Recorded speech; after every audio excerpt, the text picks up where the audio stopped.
अवघ्या 2 महिन्यांवर तरुणीचं लग्न होतं, मात्र नियतीच्या मनात भलतंच काही सुरू होतं। 7 फेब्रुवारी संध्याकाळी घरासमोरील अंगणामध्ये तरुणी बसलेली होती आणि ह्याच दरम्यान पुढे काय घडलं पाहण्याआधी ए मराठी न्यूजला जरूर सबस्क्राईब करा। पल्लवी पुरुषोत्तम दळवी असं या तरुणीचं नाव आहे। अवघ्या 2 महिन्यांवर तरुणीचं लग्न होते, अशातच ही घटना घडली। मिळालेल्या माहितीनुसार घरासमोरील अंगणामध्ये दुपारच्या सुमारास तरुणी बसलेली असताना अचानक तरुणीच्या उजव्या पायाला सापाने सर्पदंश केला।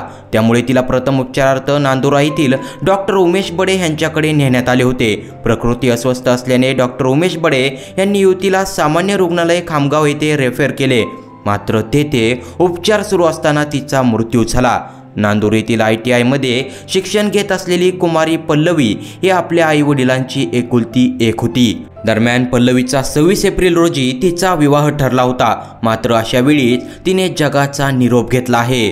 तिचा एकाकी असा मृत्यू झाल्याने यामुळे संपूर्ण पंचक्रोशीसह गावालगतच्या सर्व परिसरामध्ये हळहळ व्यक्त केली जात आहे। क्षणातच होत्याचं नव्हतं झाल्याने परिवारावर देखील मोठा आघात झाला आहे।